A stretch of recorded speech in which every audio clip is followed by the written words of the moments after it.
Hello students, how are you? Hope you all are doing well. Welcome to this new session of this class. Before explaining, I want one important announcement regarding our book. Students, till last year we have studied EVS and SST as a separate subject. But from now onwards, with this new syllabus, we will cover both the subjects in single book. That is Nimbus Class 5. So students, don't confuse. Last time we have studied about Unit 1, Living Things. The lesson 1 is Reproduction in Plants. That is a part of EVS subject. Now we are going to study new unit, Unit 3, Earth Our Home. Lesson name is The Globe and the Maps. And this is a part of SST subject. Students, the main objective of this lesson are globe, in which we are going to study about poles, about equators and hemisphere, and then latitudes and longitudes and the earth grid. The second topic is international time zone. In that we are going to study Greenwich Mean Time and Indian Standard Time. The third topic is maps. In map we are going to see physical and political map. The fourth topic is direction. In that we are going to study scale of map, colors, signs and symbols. Coming to the globe. Student, initially it was assumed the earth is flat, but a Portuguese sailor named Ferdinand Magellan proved it wrong. He started his journey in ship from one part of earth. And after 3 years again he reached to the same point. This proved that earth was round. Now coming up to the globe. Globe is nothing but its earth only, which is also home for human beings and animals. Actually globes comes from Latin word globus, meaning round mass and sphere. The shape of earth is round, the same way globe will represent. If we see from space, it exactly look like a globe.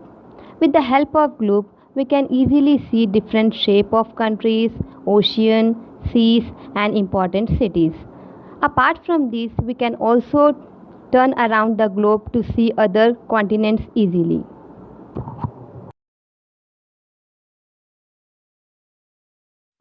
Coming up to equator and hemisphere. A line passing across the center of the earth is a equator. Earth is divided into two parts. First half part is called hemisphere. Earth north half of the equator is northern hemisphere. Earth south part of the equator is called the southern hemisphere. Earth has two poles, North Pole that is 90° north and South Pole that is 90° south. A line passing from north to south is called axis.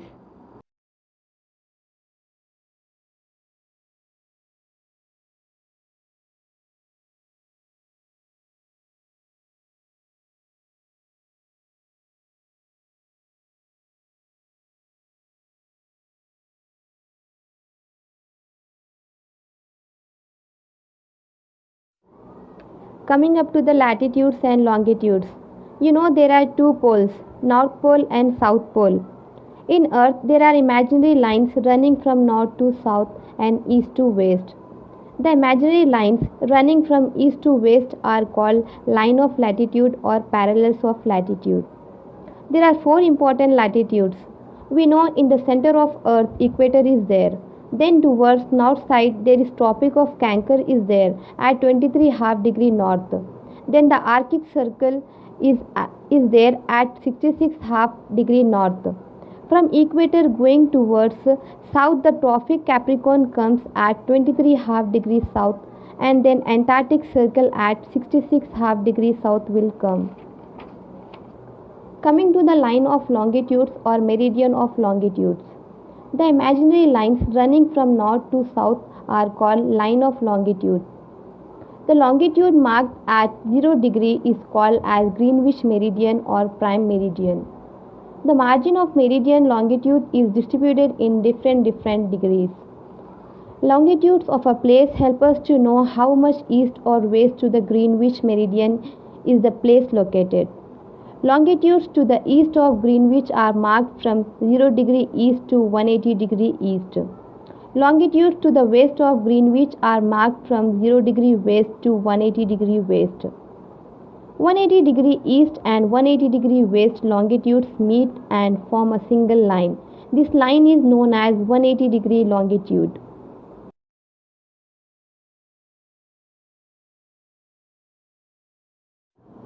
Coming to the Earth grid, latitude and longitude intersect each other at the right angle. This network is called Earth grid. The grid helps us to find location in globe and which also help us to locate places in the world with the help of latitude and longitude. The 180-degree east or west longitude is called International Date Line.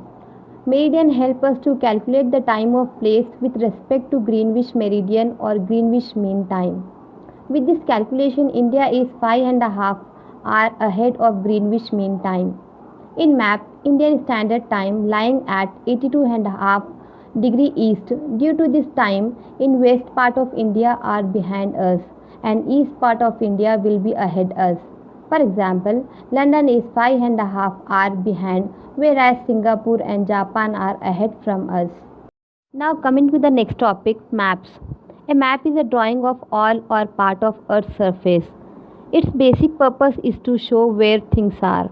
Maps may show visible features such as rivers, lakes, forests, buildings, and roads, etc. Maps can be explained as a political way and physical way. Now students, you can see left side political map. Political map, territorial or political boundaries of countries, state along with their capitals and give information of rainfall, crops and population, etc. Now you can see right side physical map. In physical map shows plains, rivers, plateaus and mountains, etc. Uses of maps provide a lots of information like mountains, rivers, plateaus, different countries, populations, forests, industry, etc. Maps are very easy to handle and easy to take anywhere with us. A bunch of map in a form of book is called atlas. Coming up to the last important part is direction. There are four main directions. The top of the map is north, the south is at the bottom, to your right side east and to your left side is west. There are such direction is also there which are like northeast, northwest, southeast and southwest. Direction play important role to help astronauts, pilots, sailor and armed forces. Now coming to the scale of maps. Scale of the maps is helpful to find the distance between two different cities in small maps. A map is much smaller than the actual size of the earth. Let's assume that the distance between two cities is 100 kilometers. On the map, it may be shown as 1 centimeter. Then the scale of map represents 1 centimeter which is equal to 100 kilometers. Now coming to colors. Different colors are used to show various things on a map. Certain standard colors are generally used to show features such as oceans, seas, mountains, plains, deserts, etc. Water bodies such as oceans, seas, rivers, etc. are shown in blue. Deep waters are shown in deep blue colors and shallow waters are shown in light blue colors. For showing mountains, lakes, rivers, dams, etc., different signs and symbols were used. Here we have completed our lesson. Please write down the given notes in